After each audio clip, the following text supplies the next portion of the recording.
Oi pessoal, mais uma leitura do livro de Mórmon aqui nos Jardins do Templo de Campinas. Durante toda essa semana que vou ficar aqui, as leituras vão acontecer aqui nos Jardins do Templo, né? Nos intervalos, enfim, dos nossos serviços aqui no templo, né? E como sempre a gente começa a nossa leitura com uma oração. Vamos lá!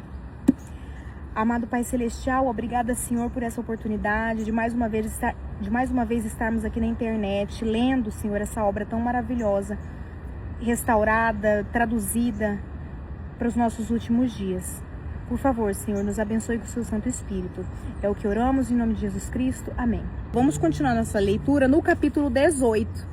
No capítulo anterior, a gente viu que Nefe recebeu instruções, né, de como construir ferramentas e assim poder construir um barco, né, um navio, enfim. E agora a gente vai continuar, né, no capítulo 18, né, o resuminho diz: o navio é terminado. Mencionado o nascimento de Jacó e o de José, o grupo embarca para a terra da promissão, os filhos de Ismael e suas esposas unem-se em leviandades e rebelião. Nefe é amarrado e o navio retrocede devido a uma terrível tempestade. Nefe é libertado e por causa de sua oração a tempestade cessa. O povo chega à terra da promissão. E isso há aproximadamente 591 a 589 anos antes de Cristo. E aconteceu que adoraram ao Senhor e acompanharam-me e lavraram madeiras de modo esmerado. E o Senhor mostrou-me de tempos em tempos de que maneira eu deveria trabalhar as madeiras do navio. Ora, eu, Nefe, não trabalhei a madeira pelo método que os homens conheciam, nem construí o navio pelo método dos homens, mas construí pelo método que o Senhor me havia mostrado. Não foi, portanto, igual ao dos homens. E eu, Nefe, ia frequentemente à montanha e orava frequentemente ao Senhor. Por isso o Senhor me mostrou grandes coisas. E aconteceu que depois de haver terminado o navio, de acordo com a palavra do Senhor, meus irmãos viram que estava bom e que o trabalho fora muito bem executado. Tornaram a humilhar-se, portanto, diante do Senhor. E aconteceu que meu pai ouviu a voz do Senhor, ordenando que nos levantássemos e entrássemos no navio. E aconteceu que no dia seguinte, depois de havermos preparado todas as coisas, muitas frutas e carnes do deserto e mel em abundância e provisões de acordo com o que havia ordenado o Senhor, fomos para o navio com todas as nossas cargas e nossas sementes e tudo o que havíamos trazido conosco, cada um de acordo com a sua idade. Portanto, entramos todos no navio com nossas mulheres e nossos filhos. Ora, meu pai havia gerado 2 filhos no deserto, o mais velho chamava-se Jacó e o mais novo José. E aconteceu que depois de havermos todos entrado no navio com as provisões e as coisas que tínhamos ordem de levar, pusemos-nos no mar e fomos levados pelo vento rumo à terra da promissão. E depois de havermos sido levados pelo vento pelo espaço de muitos dias, eis que meus irmãos, os filhos de Ismael e também suas esposas começaram a ficar alegres, a tal ponto que começaram a dançar e a cantar, e a falar com muita vulgaridade, sim, esquecendo-se mesmo do poder que os havia conduzido até ali, sim, tornaram-se muito vulgares. E eu, Nefe, comecei a temer muito que o Senhor se irasse contra nós e ferisse-nos por causa de nossa iniquidade, e fôssemos tragados pelas profundezas do mar. Portanto, eu, Nefe, comecei a falar-lhes com muita sobriedade. Mas eis que eles se zangaram comigo, dizendo: não admitiremos que nosso irmão mais jovem nos governe. E aconteceu que Lamã e Lemuel me seguraram e ataram-me com cordas, e trataram-me rudemente. Não obstante, o Senhor permitiu a fim de mostrar seu poder, até que se cumprisse as palavras que dissera sobre os iníquos. E aconteceu que depois de me haverem amarrado e de tal modo que não podia mexer-me, a bússola que fora preparada pelo Senhor parou de funcionar. Não sabiam, portanto, para onde deveriam dirigir o navio, pois levantou-se uma grande tempestade, sim, uma grande e terrível tormenta que nos fez retroceder sobre as águas pelo espaço de 3 dias. E eles começaram a ter muito medo de que nos afogássemos. Não obstante, não me soltaram. E no 4º dia, depois que começamos a retroceder, a tempestade piorou muito. E aconteceu que estávamos para ser tragados pelas profundezas do mar. E depois de havermos retrocedido pelo espaço de 4 dias, meus irmãos começaram a ver que os juízos de Deus estavam sobre eles, e que morreriam caso não se arrependessem de suas iniquidades. Foram, portanto, ter comigo e soltaram-me as cordas dos pulsos. E eis que estavam muito inchados, e também meus tornozelos estavam muito inchados e doloridos. Não obstante, voltei-me para Deus e louvei-o todo o dia, e não murmurei contra o Senhor por causa das minhas aflições. Ora, meu pai Leí dissera-lhes muitas coisas, bem como aos filhos de Ismael, mas eis que eles não proferiam proferiam ameaças contra quem me defendesse. E meus pais, sendo muito idosos e tendo sofrido muito por causa de seus filhos, adoeceram, sim, a ponto de terem que ficar de cama. Por causa de sua dor e do seu grande pesar e das iniquidades de meus irmãos, chegaram quase ao ponto de serem levados dessa vida para se encontrarem com seu Deus. Sim, seus cabelos brancos estavam prestes a descer ao pó. Sim, estavam prestes a serem lançados na sepultura das águas por causa do seu pesar. E Jacó e também José, sendo jovens e tendo necessidade de muito alimento, sofreram por causa das aflições de sua mãe. Nem minha mulher, com suas lágrimas e súplicas, nem meus filhos haviam conseguido abrandar o coração de meus irmãos para que me soltassem. E nada, a não ser o poder de Deus, que ameaçava destruí-los, conseguiu abrandar-lhes o coração. Portanto, quando viram que estavam para serem tragados pelas profundezas do mar, arrependeram-se do que haviam feito e soltaram-me. E aconteceu que depois de me haverem soltado, eis que tomei a bússola e ela funcionou como eu queria. E aconteceu que orei ao Senhor e depois de haver orado, os ventos cessaram, a tempestade parou e houve grande calmaria. E aconteceu que eu, Nefe, dirigi o navio e navegamos novamente rumo à terra da promissão. E aconteceu que depois de havermos navegado pelo espaço de muitos dias, chegamos à terra da promissão e descemos a terra e assentamos nossas tendas e chamamo-la de terra da promissão. E aconteceu que começamos a cultivar a terra e a plantar sementes. Sim, semeamos na terra todas as sementes que havíamos trazido da terra de Jerusalém. E aconteceu que elas cresceram extraordinariamente. Fomos, portanto, abençoados com abundância. E aconteceu que enquanto viajávamos pelo deserto da terra da promissão, descobrimos que haviam animais de toda espécie nas florestas, vacas e bois e jumentos, e cavalos e cabras de montesas e toda espécie de animais selvagens úteis aos homens. E encontramos também toda espécie de minérios, tanto de ouro quanto de prata e de cobre. Olha que bênção, né? Depois de tanto sofrimento, tanta aflição, a terra tinha tudo que eles precisavam. Então agora vamos rapidamente para o capítulo 19. Nefe faz as placas de metal e registra a história de seu povo. O Deus de Israel virá 600 anos depois de Leí haver saído de Jerusalém. Nefe fala dos sofrimentos e da crucificação de Cristo. Os judeus serão desprezados e dispersos até os últimos dias, quando retornarão ao Senhor. Aproximadamente 588 a 570 anos antes de Cristo. E aconteceu que recebi ordem do Senhor, portanto fiz placas de metal para nelas gravar o registro de meu povo.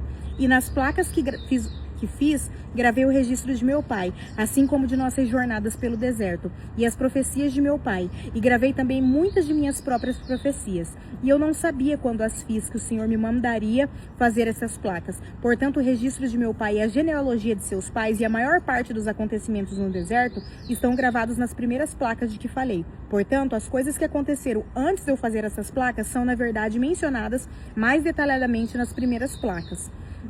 E depois de haver feito essas placas, conforme me for ordenado, eu, Nefe, recebi ordem de que nessas placas fossem escritas as partes mais claras e preciosas do ministério e das profecias, e que as coisas escritas fossem guardadas para a instrução de meu povo, que iria ocupar a terra, e também para outros sábios propósitos conhecidos do Senhor. Portanto, eu, Nefe, fiz nas outras placas um registro que relata, ou melhor, faz um relato maior das guerras e contendas e destruições de meu povo. E fiz isso e ordenei a meu povo o que deveria fazer depois de minha morte, e que essas placas deveriam ser transmitidas de uma geração a outra, ou de um profeta a outro, até novas ordens do Senhor. E mais adiante descreverei como fiz essas placas, e por ora, eis que prossigo conforme o que disse, e faço isto a fim de que sejam preservadas as coisas mais sagradas para o conhecimento do meu povo. Não obstante, nada escrevo nas placas, salvo o que considero sagrado. E agora, se erro, também os antigos erraram. Não que outros homens me sirvam de desculpa, mas por causa da fraqueza que há em mim segundo a carne, quero desculpar-me.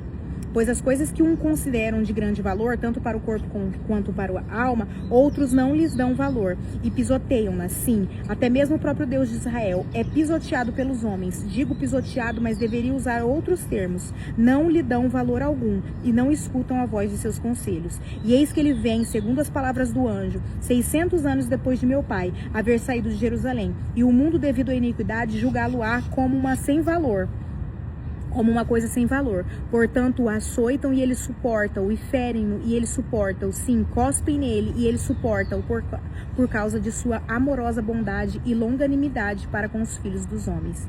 E o Deus de nossos pais, que foram tirados do cativeiro no Egito e que também foram preservados por ele no deserto, sim, o Deus de Abraão e de Isaque e o Deus de Jacó como Deus, como homem, entregar-se-á, de acordo com as palavras do anjo, nas mãos de Nicos, para ser levado, de acordo com as palavras de Zenoque, e para ser crucificado, de acordo com as palavras de Neum, e para ser enterrado num sepulcro, de acordo com as palavras de Zenos, sobre os 3 dias de trevas, que seriam um sinal de sua morte, aos que habitam as ilhas do mar, mais especialmente aos da casa de Israel.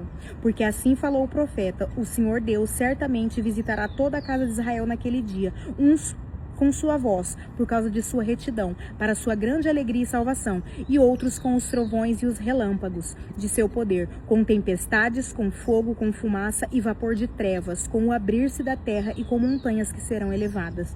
E todas essas coisas certamente se darão, diz o profeta Zenos, e a partir-se-ão as rochas da terra, e por causa dos gemidos da terra, muitos dos reis das ilhas do mar serão inspirados pelo Espírito de Deus a exclamar: o Deus da natureza sofre. E quanto àqueles que estão em Jerusalém, diz o profeta, serão açoitados por todos os povos, porque crucificam o Deus de Israel e desviam o coração, rejeitando sinais e maravilhas e o poder da glória e a glória do Deus de Israel. E por terem desviado o coração, diz o profeta, e desprezado os santos de Israel, vagarão na carne e perecerão e tornar-se-ão objeto de escárnio e opróbrio e serão odiados por todas as nações. Não obstante, quando chegar o dia, diz o profeta, em que eles não mais voltarem o coração contra o santo de Israel, então ele recordará dos convênios feitos com seus pais. Sim, então se lembrará das ilhas do mar, sim, e reunirei todo o povo que é da casa de Israel, diz o Senhor, segundo as palavras do profeta Zenos, dos 4 cantos da terra. Sim, e toda a terra verá a salvação do Senhor, diz o profeta. Todas as nações, tribos, línguas e povos serão abençoados. E eu, Nefe, escrevi essas coisas a meu povo, para ver se conseguia persuadi-lo a lembrar-se do Senhor, seu Redentor. E falo, portanto, a toda a casa de Israel, se acontecer que ela receba essas coisas.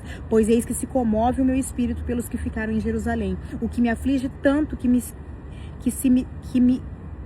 se me debilitam todas as juntas. Pois se o Senhor não houvesse sido misericordioso, mostrando-me o que lhes iria acontecer, como fez com os antigos profetas, eu também teria perecido. E ele certamente mostrou aos antigos profetas todas as coisas a eles concernentes, e também mostrou a muitos as coisas concernentes a nós. Precisamos, portanto, conhecer as coisas a eles concernentes, pois estão escritas nas placas de latão. Ora, aconteceu que eu, Nefe, ensinei essas coisas aos meus irmãos, e aconteceu que li para eles muitas coisas que estavam gravadas nas placas de latão, para que soubessem que o que o Senhor havia feito em outras terras, entre outros povos antigos. E li-lhes muitas coisas que estavam escritas nos livros de Moisés, mas para melhor persuadi-los a acreditar no Senhor, seu Redentor, eu li o que foi escrito pelo profeta Isaías, pois apliquei todas as escrituras a nós, para nosso proveito e instrução. Falei-lhes, portanto, dizendo: escutai as palavras do profeta, vós que sois um remanescente da casa de Israel, um ramo que foi arrancado. Escutai as palavras do profeta, que foram escritas para toda a casa de Israel, e aplicai-as a vós mesmos, para que tenhais esperança, assim como nossos irmãos, de quem fostes separados. E assim escreveu o profeta. Gente, a cada leitura de capítulo eu fico mais impressionada. É mais claro do que tudo isso, impossível. Meus amados irmãos que estão aí me acompanhando, todas essas promessas aqui, ó, elas se cumprem. Basta ler. Igual o Nefe fez com os próprios irmãos, leu para eles, para ver se conseguia converter os corações. Nós temos que fazer isso também, ler para nós, para nos fortalecer, claro. E se possível também, ler para nossos amigos, nossos conhecidos, ou ler aqui na internet. Talvez alguém aí do outro lado também seja tocado, tenha desejo de conhecer, tenha desejo de ler. E é isso. Agora vamos encerrar nossa leitura com uma oração. Amado Deus, muito obrigada por mais uma leitura do livro de Mórmon. Obrigada, Senhor, por esse evangelho tão maravilhoso em nossas vidas. Obrigada, Senhor, por ter feito com que um jovem de 14 anos ouvisse a sua voz e realmente tivesse o desejo de participar da restauração do evangelho na terra. O evangelho de Jesus Cristo verdadeiro. Obrigada, Senhor, por tudo. É o que oramos. Em nome de Jesus Cristo. Amém.